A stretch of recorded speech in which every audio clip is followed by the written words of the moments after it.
Hello, everyone, and welcome to this RPTH research recap, where we dive a little deeper into the science being published at RPTH. My name is Kelly Mackless, and I'm an assistant professor at Boston Children's Hospital. And I'm so excited to be here today and introduce Dr. Brian Story. He recently published a paper in RPTH titled Tethered Platelet Capture, provided a mechanism for restricting circulating platelet activation at the wound site. And it's a really, really cool paper. And I think it's a lot different than just, I don't know, a lot of things out there. It's really kind of tactile and cool, a lot of amazing microscopy, so you're in for a treat.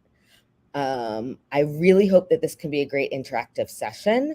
So there are people joining us live on Facebook, Twitter, and YouTube. And for those joining us on Facebook and YouTube, you can leave comments as the presentation is going on. So there should be some kind of comment section. And if you leave questions or comments in the comment section, we can see them and post them and be ready for a discussion after the presentation. So don't be shy. You can do that at any time. So thank you so much. And welcome, Dr. Story. And we're looking very much forward to your presentation. Okay. So thanks, Kelly, and I appreciate the introduction. I appreciate the opportunity from RPTH to give this recap of what we've done. And in doing this, let me sort of start back from what I might call the beginning. So why do this? Why take the question of using puncture wounds to try to establish how platelets are captured through that puncture wound? And in doing this, I'm going to take a quick pause to sort of shut the door and keep the dogs out.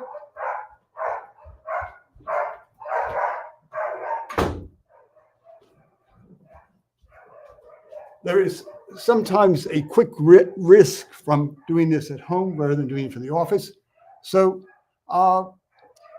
if you take the whole problem of puncturing and then forming a thrombus, one has this essential problem of how to capture locally platelets without actually affecting that which is in the circulation, those things which are in the blood plasma.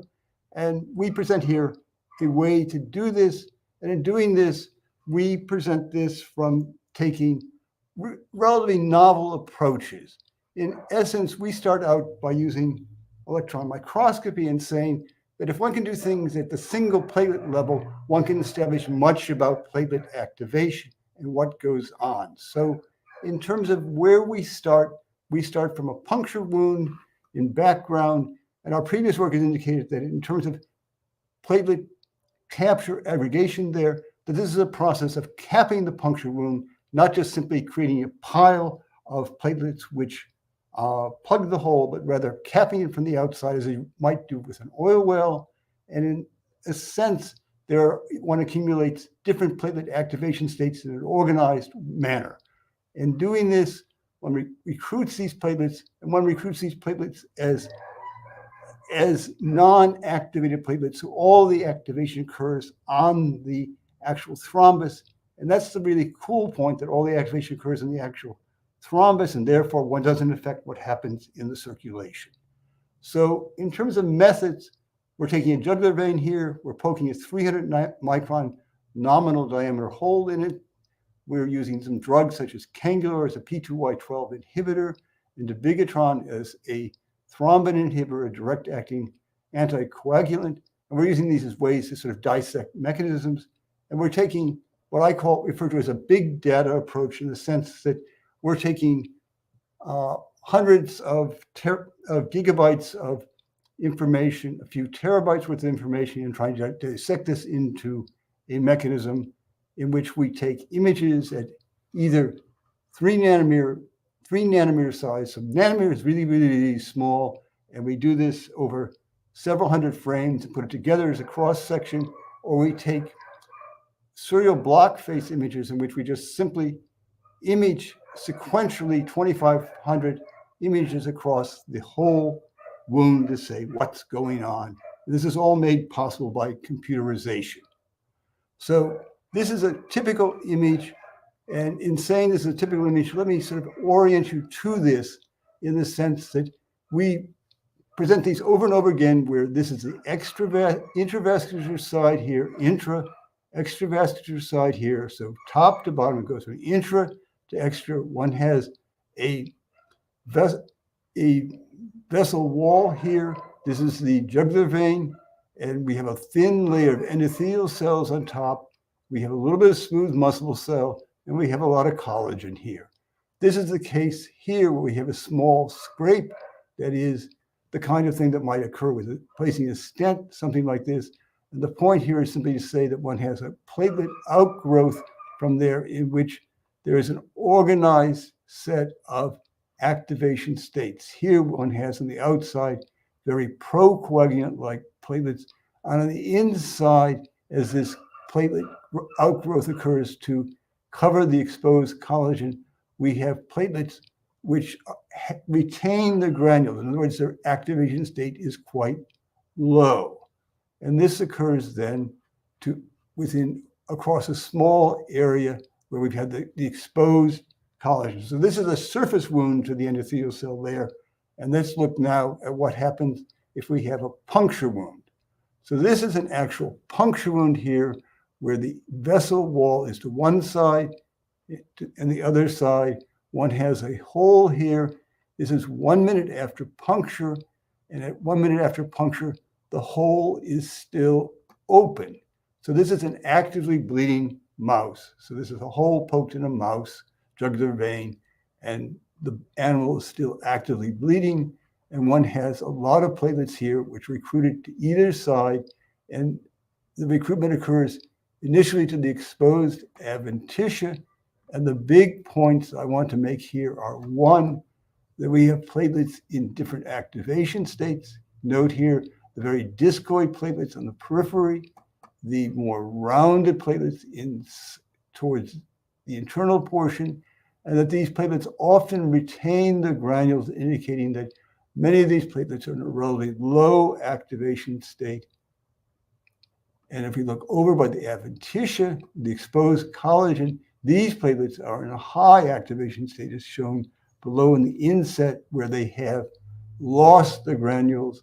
While if we go over to the edge, the platelets on the edge retain all the granules. And in fact, one cannot morphologically distinguish these platelets from circulating platelets. So the proposal here is that the initial platelet recruited is identical to the circulating platelet, and that initial platelet recruited, note the space in between different platelets here, has to be tethered in one way or another, that is, held by a string, as if this thrombus were fishing for the circulating platelets. And in fishing for those circulating platelets, it's recruiting platelets which are initially non-activated and become more activated and adherent within the local environment. And this results in something in which the circulation itself is protected.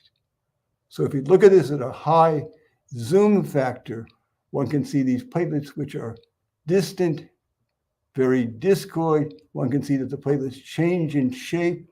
And as they change in shape, they're still retaining their granules and become adherent. So in this case, we have a series of steps in which we first send out the line, the platelets become tethered, and in becoming tethered, they become present in a local environment in which then various activation states occur. And this occurs then if we look at a sort of global type view in which we're looking for so-called assembly patches. This recruitment occurs in very localized areas, small areas within this. Each of these little yellow spots corresponds to an individual assembly patch. These can be within the intravascular side or on the extravascular side if the hole is still open, and within the hole, if the hole closes, recruitment is only on the intravascular side, because on the extravascular side, you don't have access to the circulating pool of platelets. So this then leads to time-dependent growth of the thrombus. And what I'd like to point out here is the big take-home message is that as we go from 1 to 5 to 20 minutes here in thrombus formation, looking at various parameters and quantitating those parameters and getting p-values and everything else to say what is statistically significant, that we have a process in which there's rapid growth as we go from 1 to 5 minutes, and then growth slows. And we would like to make the interpretation here that we have signals for rapid adhesion and growth in the beginning, but as growth slows, we become signal limited, and it's because of decreased signaling that one then gets a stoppage of growth, which is then necessary to have a self-limiting thrombus form.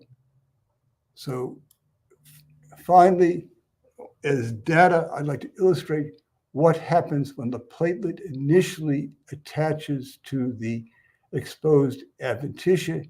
And here we take advantage of Cangalor as a drug to slow the process so we have a chance to catch this initial phase here. We have collagen here, and we have a thin monolayer of platelets which attach here and spread out across the adventitia, the collagen. And note, these platelets are highly activated. They've lost their cytosol.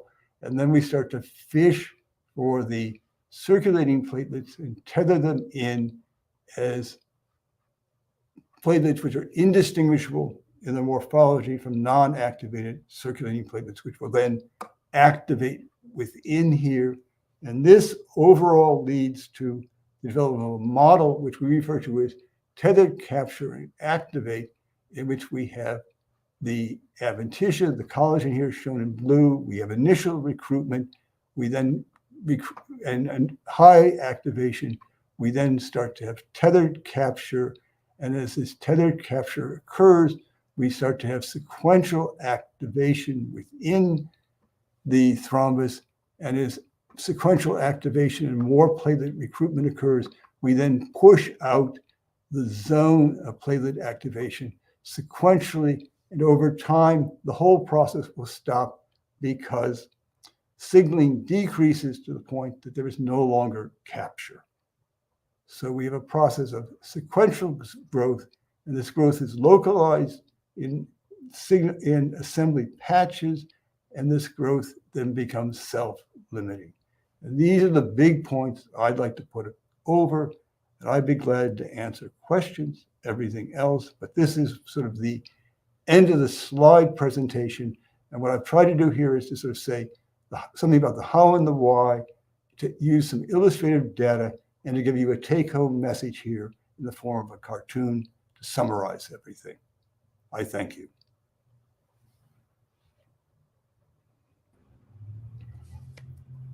That was wonderful. Thank you so much. We already have some questions. I have some questions too that I'd love to start out with. One of the first things I was wondering when I read it was about the puncture that you make in the jugular vein. What would you say that's comparable to in a human? Is that like, is it like a bullet hole, like a gunshot wound? Is it like how big? What would that be simulating? Okay. So we all, when we garden or take a walk, often get a thorn or something like that. Mm-hmm. So this is a 300 micron hole. And the reason for going to the 300 micron hole is that we'd like bleeding to occur and to be obvious, but we'd like something that's sort of controlled and doesn't. Okay. Yeah, so the bleeding here stops within about a minute and a half. Okay, so it's not like a trauma. It's like, we have like a little accident. Right. So this is not the case of a bullet hole. Okay. I went right to the extreme. Right. And so let's be frank and honest. What we're trying to do here is what I would call laboratory controlled conditions to bring out principles. No, totally fair. Like, we need to understand that first. But not to have blood gushing all over. Yeah, that feels very understandable.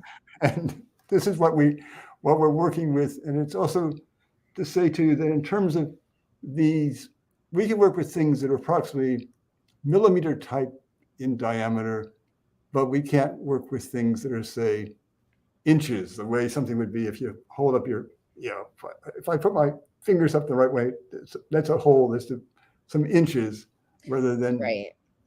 and so this brings out principles that we hope then extrapolate through the system, but we also, shall we say, this is not the emergency department, this is a lab. Well, it's also a mouse. Yeah, it's a mouse. Yes, it's a mouse. Yeah.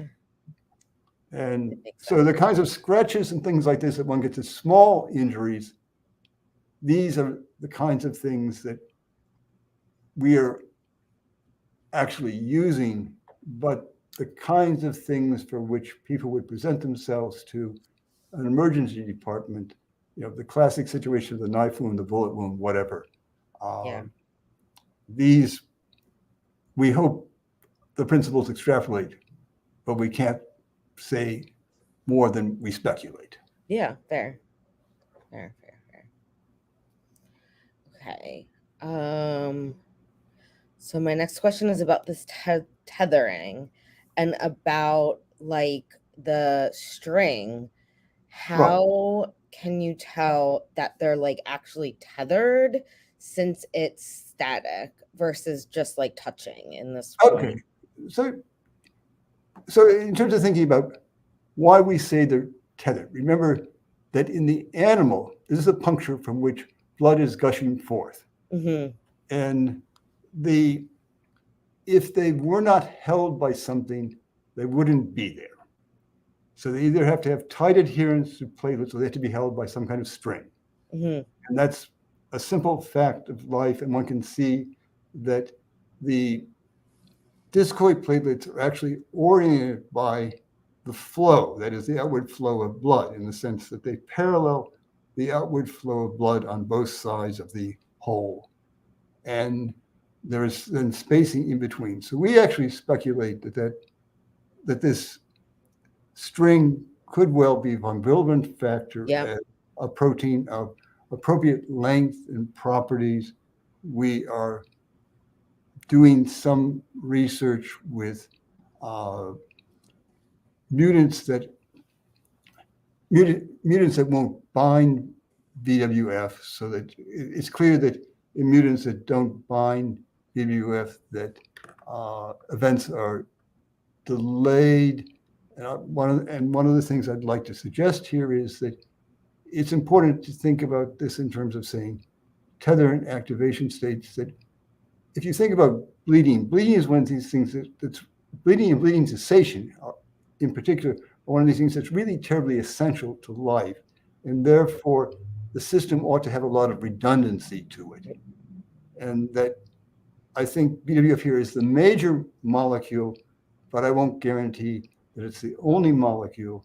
And in thinking about this and saying that we have adhesion to the adventitia, the collagen layer there, exposed collagen, that certainly GP6 as a major collagen receptor is important, but there are multiple things such that the system is not totally dependent upon one molecule or another molecule. And we have the chance to we have the chance to be born and to live because of this redundancy built into the system. Yeah.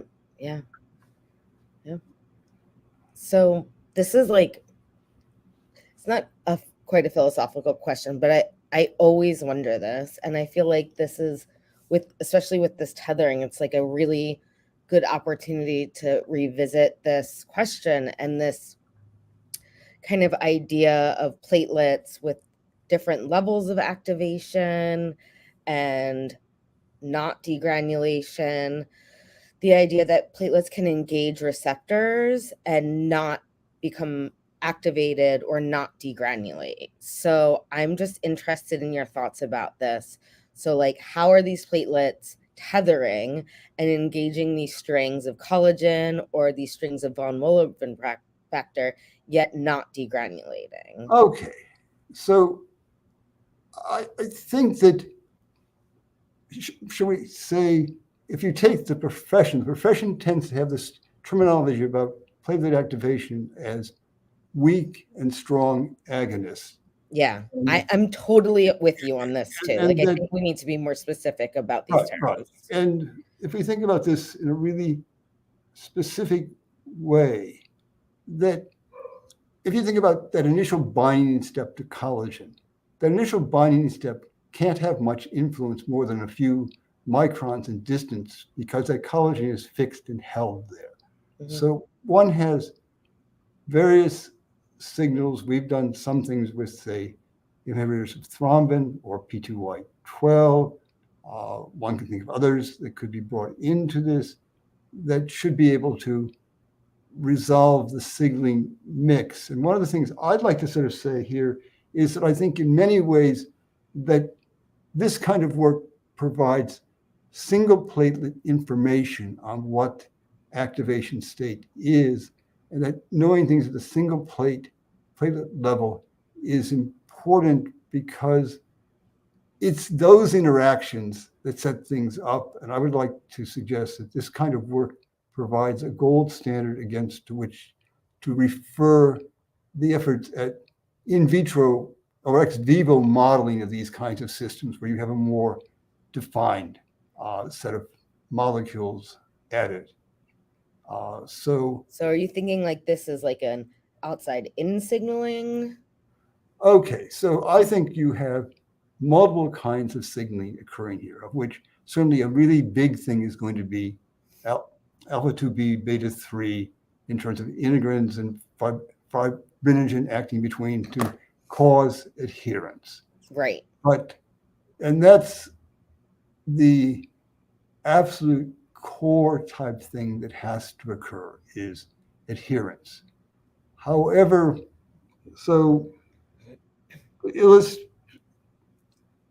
however, there has to be more than one thing occurring here to end up with, and I will say that one of the things that we find interesting here, so for example, if you take the use of the Cangalor versus dabigatran in this study, that the thrombin inhibition tends to produce a situation in which the activation states accumulated tend to be almost a monoculture, while in the case of the P2Y12 inhibitor here, Cangalor is a direct acting P2Y12 inhibitor, one ends up with a situation where all the activation states, the accumulation of all the activation states seems to be slowed similarly. In other words, it acts as a general type inhibitor, and that may well relate to the fact that if you think about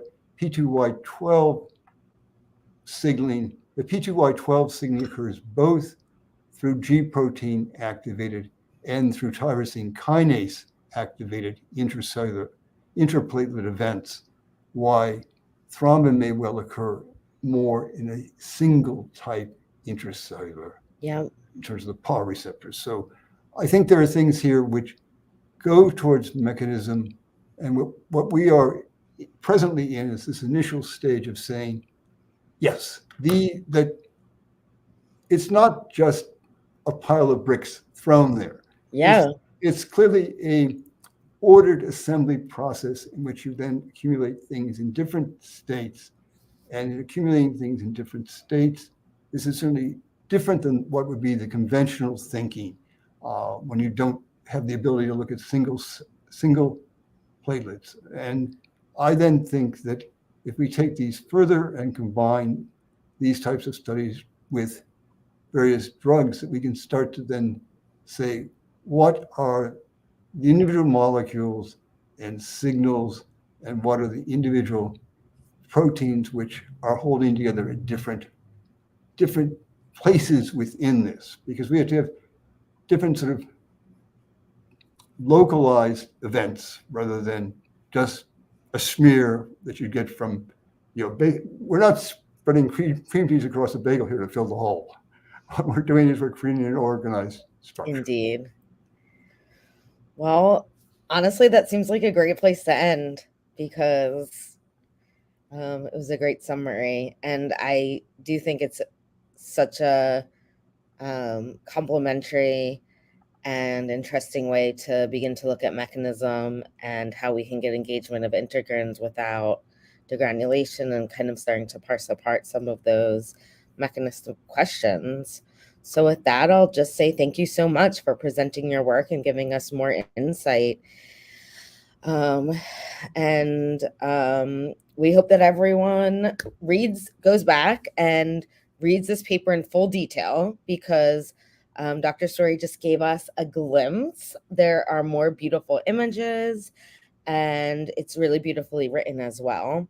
So thank you for joining us live. Don't forget to follow RPTH on Facebook, Twitter, and YouTube. And please watch out for the next RPTH recap. With that, I'll say goodbye. I hope everyone has a great rest of your day. Thank you. Yes.